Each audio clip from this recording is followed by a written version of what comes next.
Salam, coucou, bonjour à toutes, j'espère que vous allez bien. Aujourd'hui on se retrouve pour une nouvelle vidéo et c'est une vidéo spéciale, mais punaise. Et c'est une vidéo spéciale car je vais préparer le ftour avec vous. Donc c'est un peu comme dîner presque parfait, je pense, c'est un ftour presque parfait. Et je vais faire ce challenge avec une maman youtubeuse qui est Alina. Donc Alina a une chaîne YouTube où elle partage sa vie de maman, ses hauls courses, ses retours de courses, ses routines ménage, etc. Et elle a 2 garçons en bas âge, donc voilà, elle a un compte aussi Instagram où elle partage énormément de choses. Donc je vous invite vraiment à aller voir son contenu et sa chaîne. Je vous mettrai le lien de sa chaîne et de sa vidéo en collaboration avec moi en dessous de ma barre d'infos. Donc vraiment elle a de super belles vidéos bien faites, j'aime beaucoup et voilà, on s'est dit qu'on allait faire un challenge étant donné que toutes les deux on a 2 origines différentes. Donc elle est d'origine turque et moi je suis d'origine marocaine, donc on s'est dit qu'on allait faire chacune un ftour spécialement du type de nos origines. Donc Alina va nous présenter un ftour typiquement turc. Et on s'est donné une limite de préparer tout ça en 1h30. Donc vraiment on a corsé les choses. Donc elle m'a dit vas-y viens on fait un challenge. D'abord de ftour. Après je lui dis bon. Après elle me dit viens on fait 1 heure. Je dis mais 1 heure c'est pas possible. Après j'ai dit 2 heures. Après on a tranché sur 1h30. Donc voilà. Donc allez lui faire un petit coucou de ma part. Allez voir sa chaîne. Et puis ça pourra vous donner pas mal d'idées pour vos prochains ftours. Et c'est vrai que les ftours turcs, moi j'en suis fan. Je suis fan des recettes et typiques turques. Je suis trop friand en gros et j'aime beaucoup. Donc j'attends son ftour avec impatience. Donc sans plus tarder on va commencer. Je ne vais pas raconter ma vie comme je fais d'habitude, mais sans plus tarder on va commencer. J'ai déjà préparé mon menu. J'espère qu'on va tenir. Et dedans je vais préparer la harira, donc ça fait très longtemps qu'on l'a pas faite. Et j'ai déjà montré la recette, donc je sais pas si je continue à vous la montrer ici. Je vais vous la montrer très rapidement. Mais je vais chronométrer chaque recette que je vais faire. Bref, on va croiser les doigts, on va espérer qu'on va tenir 1h30. Suspense, on verra ça demain. Allez, sur ce, tout de suite, je vous emmène tout de suite avec moi. Les filles, donc pour commencer mon ftour, je vais commencer par une boisson rafraîchissante. Donc ce que je vais faire, je vais utiliser la recette de la citronnade du Thermomix et je vais effectuer ma petite boisson rafraîchissante. C'est une citronnade, mais bien sûr je vais rajouter d'autres choses comme de l'orange et de la menthe et quelques gouttes d'eau de fleur d'oranger. Donc l'eau de fleur d'oranger chez nous c'est un peu une base, on rajoute un peu de temps en temps dans nos boissons. Et c'est la boisson qui me manque le plus au Maroc, c'est vraiment le jus de carotte. C'est une tuerie en fait, c'est trop bon avec de l'eau de fleur d'oranger. Et là pour rappeler un peu les saveurs du Maroc et de mes vacances au Maroc, ce sera de faire vraiment ce mélange d'orange, menthe et fleur d'oranger. Du coup je vous emmène avec moi. La création de cette citronnade est tellement simple au Thermomix, j'ai toujours pensé qu'elle prenait tellement de temps et non, pour ma part ça prend un peu plus de 5 minutes, donc juste le temps de couper certains endroits de mes citrons et oranges, etc. Et ensuite voilà, pour ma part le citron est assez suffisant, mais cette fois-ci j'ai voulu un peu plus de saveur dans ma citronnade, donc j'ai rajouté des oranges et l'eau de fleur d'oranger. Je vous le déconseille si vous n'aimez pas le fleur d'oranger car l'eau de fleur d'oranger est assez fort et donc on le sent très vite dans nos boissons.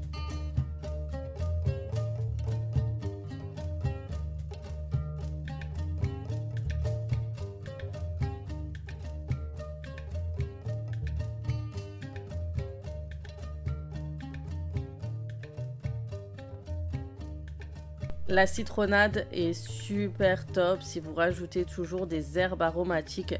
Vous savez que vous pouvez aussi rajouter du basilic dans vos citronnades, donc n'hésitez pas vraiment à rajouter soit des feuilles de menthe, soit de basilic, ça relève un certain goût et c'est juste topissime, surtout en période de forte chaleur.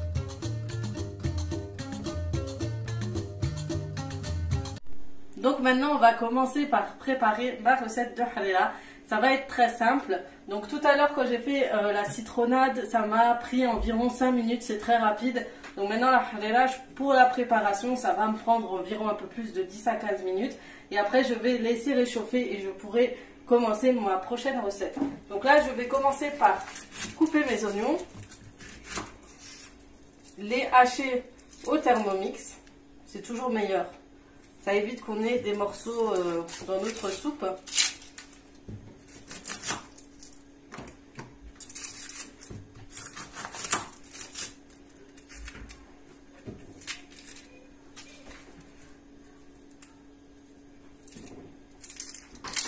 Donc je reçois beaucoup de messages et même ma mère me le dit souvent, il faut que tu laves tes oignons, mais les oignons on n'a pas besoin de les laver si elles sont bien conservées à l'intérieur de leur grosse peau. Vous voyez qu'elle est vraiment épaisse et qu'il n'y a rien qui rentre. Et sinon si vous voyez que vraiment que ça s'est abîmé, que ça a touché la texture là, oui vous pourrez la laver, mais sinon les oignons n'ont pas besoin d'être lavés. Hop, on va les mixer.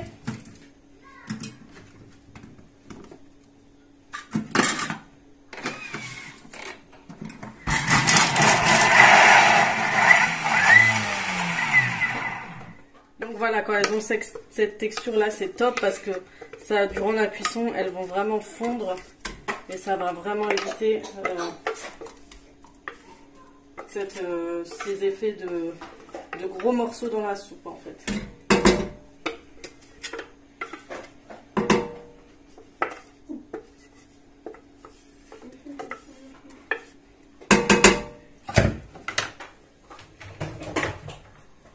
À ce stade, on rajoute de l'huile d'olive.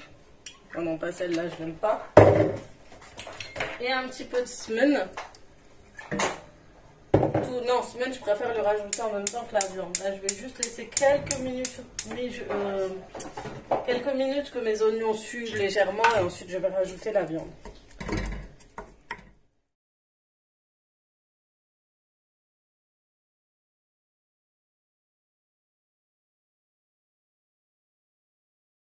Maintenant, on va rajouter la viande à ce stade et les épices.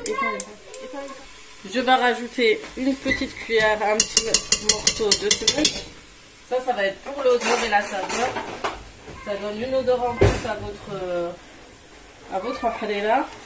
Je rajoute un petit peu de bouillon de veau. Les épices, le reste d'épices, donc le poivre. Une bonne cuillère à café, le curcuma,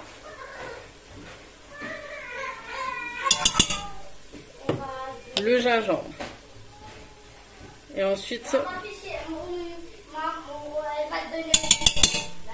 une bonne cuillère à café de sel. On peut même rajouter un petit peu, pas à ce point-là, un petit peu plus si vous mettez un peu plus d'un litre d'eau dans votre soupe. Ensuite, on va laisser mijoter le tout quelques minutes. Et ensuite, je vais rajouter ma tomate pelée.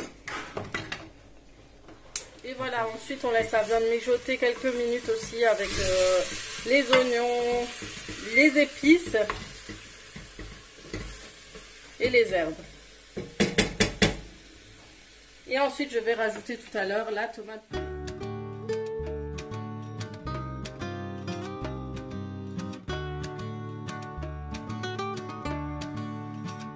Je vais rajouter mes pistils de safran. Donc j'ai rajouté un tout petit peu d'eau, le temps encore que la viande s'imprègne vraiment de toutes les saveurs.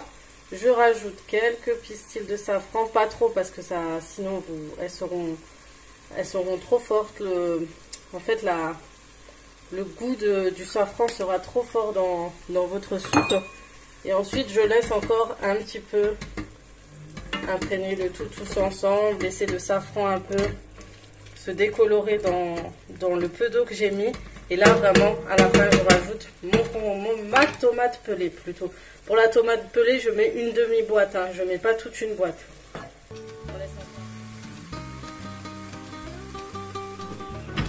Mais ça, je vais...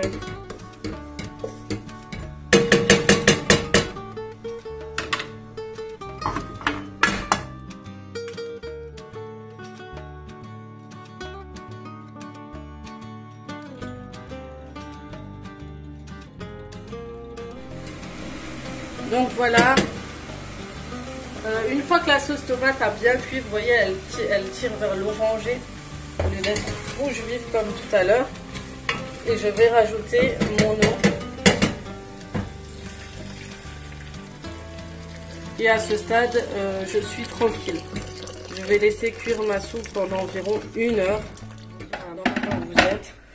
Et je vais laisser cuire vraiment tranquillement. Et là, je vais préparer le liang, c'est-à-dire le mélange d'eau avec de la farine et du concentré de tomate. Pour être tranquille, je le mets dans un bol et je rajouterai ça quelques temps avant de préparer l'œuf tôle. Et d'ailleurs, une fois que j'ai cuit environ 1 heure ma soupe et qu'elle soit bien cuite, un peu plus d'1 heure, voire 1 heure et demie, je vais rajouter entre temps les pois chiches. Étant donné que c'est des pois chiches de boîte, on n'a pas besoin de les mettre. Si vous n'avez pas les pois chiches en boîte, mais les pois chiches secs, mettez-les au stade où je mets la sauce tomate. C'est pile ce qu'il faut. Et ensuite, vous laissez cuire le tout avec tout le reste dans la soupe. Donc moi, je vais rajouter ensuite les pois chiches, les langues d'oiseau.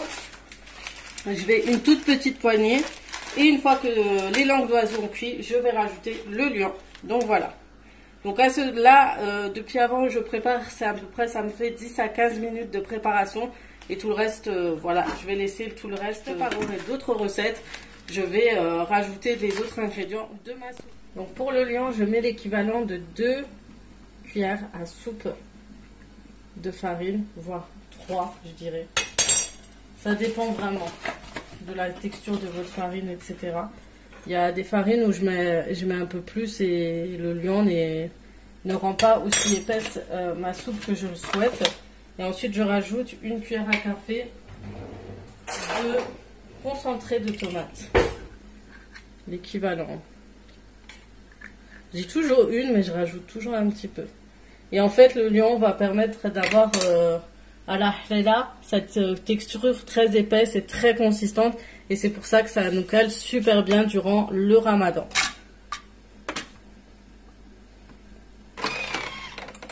On mixe le tout.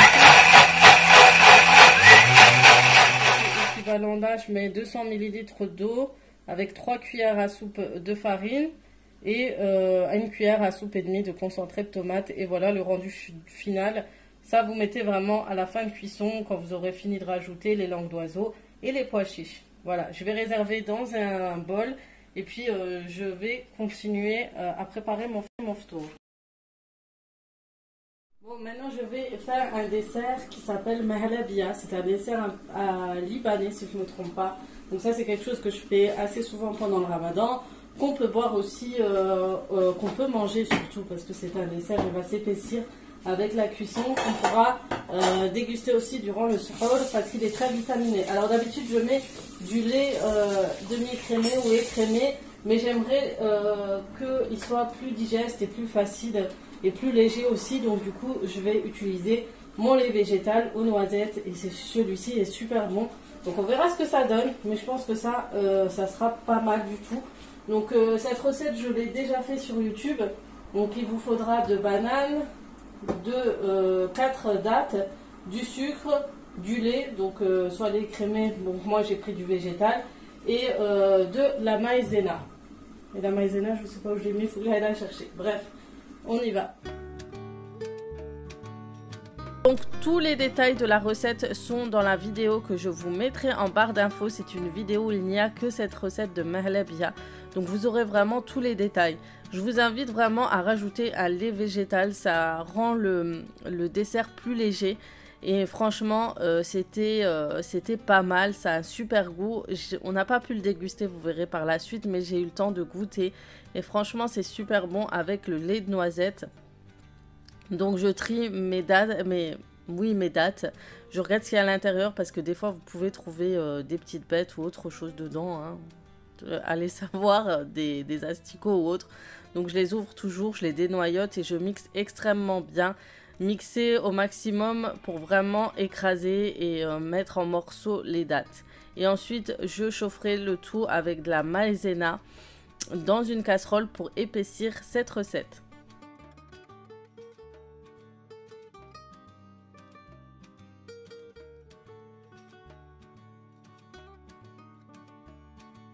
Ensuite, je chauffe le tout dans une casserole. Je tamis la maïzena sur le mélange. Et ensuite, je fouetterai tout au long de la cuisson à feu doux jusqu'à épaississement de la texture.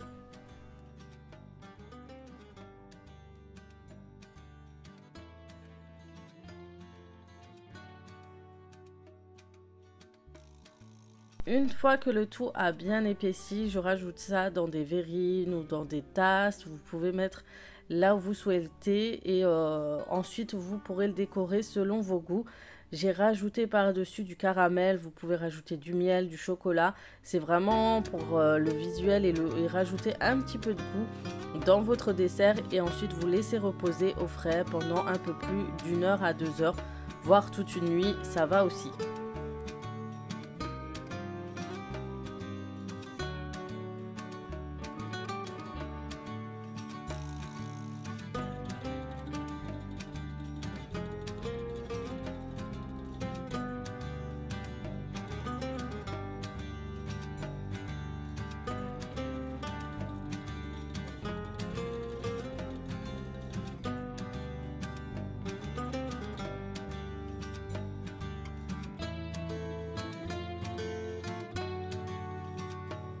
Et entre deux recettes, je vais rajouter soit les langues d'oiseaux, soit des vermicelles dans ma harira.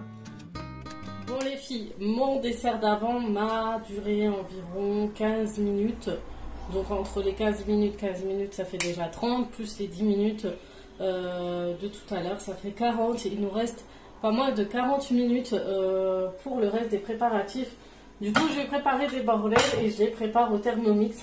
C'est vrai que j'ai une façon de faire qui sur le Thermomix que j'aurais pas dû, donc du coup je vais le faire d'une nouvelle façon pour voir si mes trous ressortent beaucoup mieux. Donc voilà, je vous laisse avec la recette, je vous laisse regarder les étapes avec moi et ensuite on se retrouve tout à l'heure pour ma recette salée. Donc pour commencer, je vais rajouter un peu plus de 800 litres d'eau, je vais rajouter 20 g de levure boulangère et je vais rajouter une cuillère à soupe de sucre. Ensuite, je vais chauffer à 37 degrés pendant environ 2 minutes, vitesse 2, le tout.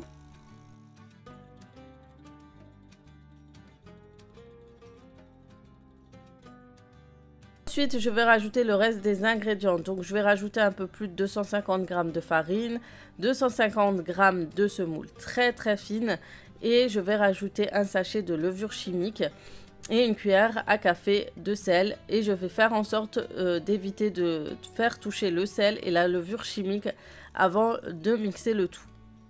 Je vais mixer le tout à la vitesse 10 pendant environ 1 minute pour éviter les grumeaux et bien mélanger le tout et je vais laisser reposer un peu plus de 15 minutes ma pâte histoire qu'elle gonfle extrêmement bien. On peut la laisser reposer bien plus longtemps bien évidemment. Et maintenant on commence par ma recette salée. Cette recette c'est simple, il vous faudra pas grand chose, 3 oignons nouveaux, du thon et des olives et si vous le souhaitez vous pouvez aussi rajouter des poivrons. Donc ce sont des farces pas mal qu'on utilise pour farcir certains pains comme les pains berbères, les msemen, etc. Et du coup pour celle-ci j'aurai besoin d'une pâte brisée et je vous montrerai comment je vais réaliser cette recette.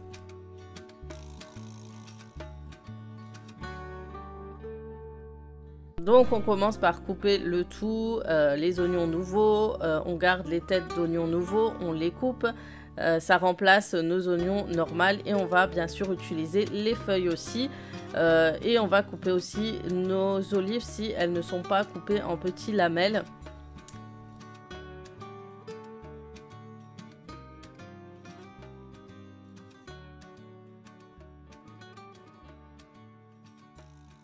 On a bien préparé nos ingrédients, on va laisser mijoter nos oignons nouveaux avec de l'huile d'olive et ensuite on rajoutera au fur et à mesure le reste des ingrédients.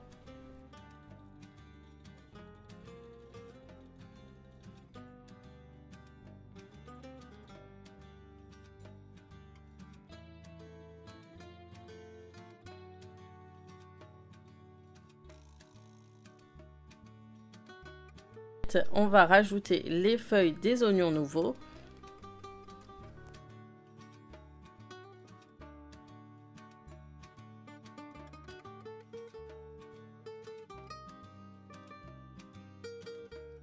Stade, on va rajouter nos épices, on va mettre du sel, du poivre, du curcuma, du cumin et un peu de curry et un peu de paprika aussi. On mélange le tout et ensuite on rajoute à la fin le reste de nos ingrédients avec les olives et le thon et si vous en avez du poivron.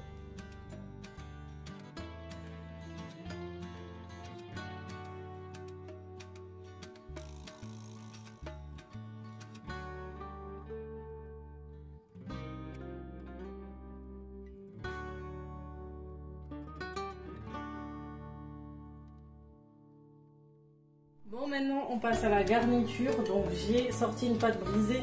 Vous pouvez effectuer cette recette avec une pâte magique ou une autre pâte, mais vraiment je vais voir ce que ça donne avec la pâte brisée. Donc je vais juste tracer un petit cercle, ça va être pour former les petits traits. Mais je suis en train de penser si ce trait est pas trop grand. Non, je le trouve trop grand. On va remettre ça correctement, on va utiliser notre assiette.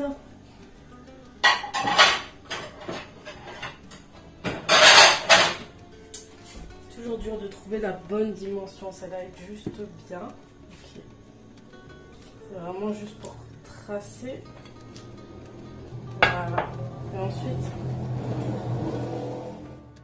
Voilà, une fois qu'on a fait le cercle, la forme du cercle avec notre assiette, on va réaliser, vous savez, comme les petits croissants, des triangles. Et ensuite, on va disposer notre farce tout au long de la pâte.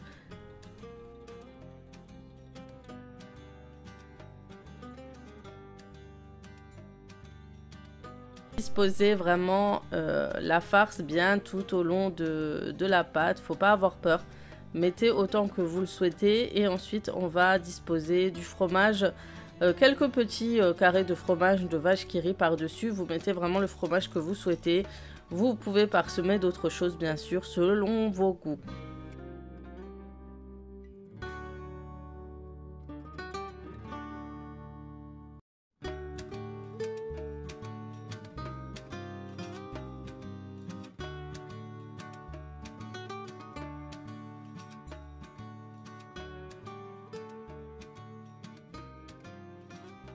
Ensuite, pour la présentation, ça va être très délicat. Il faudra prendre un petit triangle et l'enrouler tout au long, comme ceci, de la pâte. En fait, il faudra toujours le refermer vers l'intérieur. Et ça vous fait cet effet de couronne très joli. Je trouve que c'est une très très bonne présentation. Et ça change un peu de ce qu'on présente habituellement sur nos tables de Ramadan. Je ne sais pas si je vous l'avais précisé, mais vous pouvez réaliser une pâte magique et utiliser cette pâte magique pour ce type de présentation aussi. Ensuite, je vais badigeonner le dessus de jaune d'œuf mélangé à du lait. Ça donne cet effet de dorure brillante sur notre pâte. Et ensuite, on va rajouter des graines de sésame, de pavot si vous souhaitez, ou de nigel. Vous mettez ce que vous souhaitez par-dessus. Vous pouvez aussi rajouter du fromage râpé, hein. Au stade, on rajoute le liant, c'est-à-dire le mélange d'eau, de farine et de concentré de tomate dans notre soupe et on mélange le tout. Et voilà, dernière étape de mon tour. Alors, je crois que j'ai bien fait 1h30 voire 1h40. Et là, je termine avec mes bordels. Je surveille ma soupe pour pas que la farine brûle au fond de notre cocotte minute ou de notre faitout. Je cuis 3 œufs. On adore manger les œufs au sol, on adore... faire un petit plat avec des œufs, un peu d'huile d'olive, du sel, du poivre, du cumin. Et je surveille, vous savez, ma petite couronne que j'ai faite tout à l'heure pour pas qu'elle brûle. Et je suis assez fière de la nouvelle technique en fait que j'ai utilisée pour faire les bordels. Ils sortent très bien, ils sont onctueux. Regardez, je les ai laissés gonfler 20 minutes. Ça allait jusqu'en haut. Limite, je crois que je vais en faire trop. Au pire des cas, je congèle. Hein. Je pense qu'on peut congeler des bordels, je sais pas. Qu'est-ce que vous en pensez? Bref, je termine, je suis tellement fière de moi. Ça faisait tellement longtemps que j'ai pas réussi à faire mes bordels. Mais c'est vrai qu'avant je le faisais dans un mixeur lambda et avec le Thermomix, je faisais la même technique alors qu'on pouvait faire chauffer d'abord et faire travailler bien